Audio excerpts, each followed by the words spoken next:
Tapi tidak bagi Abu Nawas. Diam-diam Abu Nawas mengambil 2 batu besar. Batu tersebut lalu dilemparkannya ke arah langit secara bersamaan.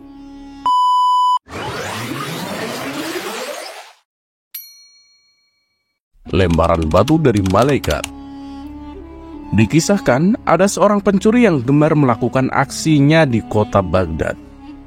Padahal si pencuri ini seringkali tertangkap tangan oleh warga, namun ia tak pernah jera dengan perbuatannya. Pernah suatu kali ia mencuri di rumah salah seorang saudagar kaya. Saat tengah menjarah barang-barang berharga, ia kepergok oleh si pemilik rumah. Saudagar kaya tersebut segera berteriak minta tolong. "Ada pencuri, ada pencuri!" teriaknya. Mendengar ada teriakan, para warga langsung berlarian menuju rumah saudagar kaya. Mereka lalu mengepung si pencuri agar tidak bisa melarikan diri. Tapi anehnya, si pencuri tampak terlihat tenang. Ia sama sekali tidak ada niatan kabur. Justru ia malah menghampiri warga yang mengepungnya. Tentu saja warga langsung membekuknya. Bahkan ada beberapa orang yang hendak memukuli, dan ada juga yang hendak melemparinya dengan batu. Di saat itulah datang menteri istana untuk mengamankan si pencuri. "Kalian tidak boleh main hakim sendiri. Jangan sampai ada yang memukul si pencuri, apalagi melempari dia dengan batu," teriak Tuan Menteri kepada warga. "Tapi dia sudah sering kali mencuri, Tuan Menteri. Kami sangat geram dengan ulahnya. Biarkan kami memukulinya supaya jera," sahut salah seorang warga. "Kita lempari batu saja kepalanya, biar tidak meresahkan warga," timbal yang lain.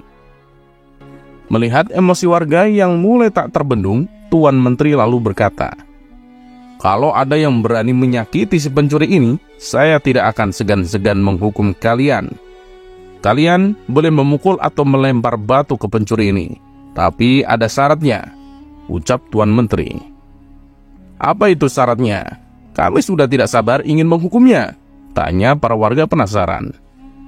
"Syaratnya adalah siapa yang tidak pernah memiliki kesalahan boleh memukul atau melempari batu ke pencuri ini," balas Tuan Menteri menjelaskan.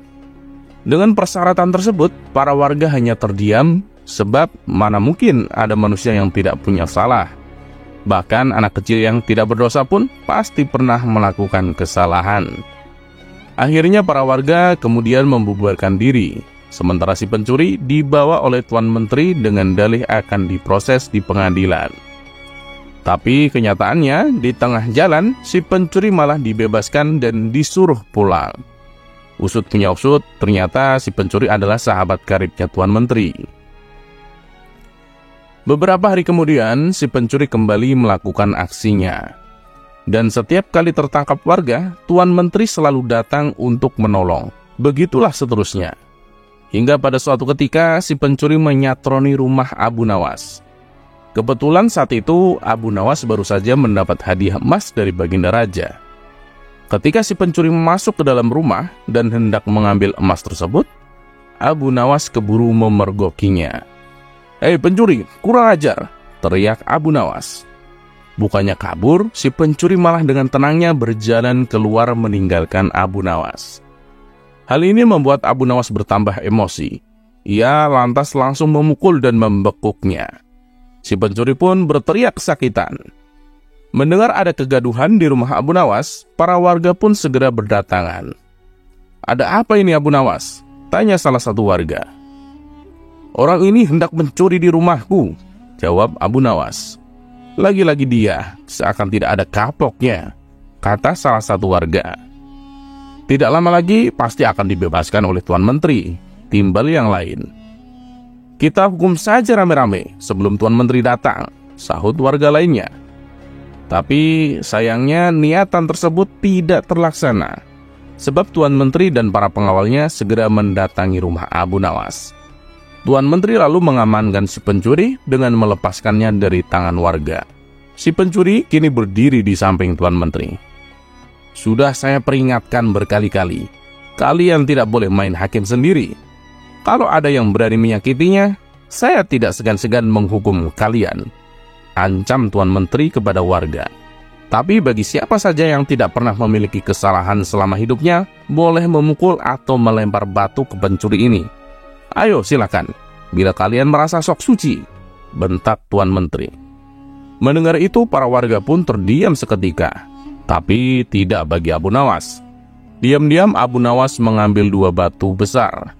Batu tersebut lalu dilemparkannya ke arah langit secara bersamaan. Saat 2 batu tersebut kembali turun ke bawah, masing-masing mengenai kepala si pencuri dan Tuan Menteri. Sontak si pencuri langsung pingsan jatuh tersungkur. Dari kepalanya keluar darah bercucuran. Begitu juga dengan Tuan Menteri. Meski ia tak pingsan, ia mengalami sakit yang luar biasa. Dari kepalanya bercucuran darah yang cukup banyak. Kurang ajar, siapa yang berani berbuat lancang melempar batu? Teriak Tuan Menteri penuh emosi. Karena takut menjadi sasaran amukan Tuan Menteri, orang-orang di sana lalu menunjuk bahwa Abu Nawaslah pelakunya. Kurang ajar kau Abu Nawas, kau akan mendapat hukuman berat, bentak Tuan Menteri. Salah saya di mana? Kenapa tiba-tiba saya dihukum? Tanya Abu Nawas berpura-pura. Kamu telah berani melempari kepala saya dengan batu, jawab Tuan Menteri. Oh itu, bukankah tadi Tuan Menteri mengatakan sendiri, siapa saja yang tidak pernah bersalah selama hidupnya, boleh melempari si pencuri dengan batu, balas Abu Nawas. Jadi kamu merasa kalau kamu tidak pernah berbuat salah? Jangan sok suci kamu Abu Nawas, hardik Tuan Menteri. Justru itu, karena saya orang yang pernah berbuat salah, makanya saya minta bantuan malaikat di langit. Saya berikan dia 2 batu dengan cara melemparkannya ke atas. Ketika malaikat langit mengembalikan batu itu ke bawah, ternyata yang kena bukan hanya pencurinya, tapi Tuan Menteri juga ikut kena. Mungkin malaikat langit lebih tahu bila selama ini Tuan Menteri bersekongkol dengan si pencuri. Kelak Abu Nawas menjelaskan. Mendengar itu, Tuan Menteri tak bisa berkata apa-apa. Tapi ia masih memendam amarah kepada Abu Nawas. Dan Tuan Menteri ingin menghukumnya saat itu juga. Karena perkataan yang diucapkan Abu Nawas hanya dibuat-buat. Belum sempat Tuan Menteri perintahkan pengawal untuk menangkap Abu Nawas, tiba-tiba Abu Nawas berkata kembali. Kalau besok-besok dia sampai kedapatan mencuri lagi, dan Tuan Menteri menolong dengan alasan akan mengamankannya, maka batu ini bukan hanya akan saya berikan kepada malaikat langit, tapi akan saya berikan juga kepada Baginda Raja, ancam Abu Nawas. Mendengar perkataan tersebut, nyali Tuan Menteri mendadak ciut.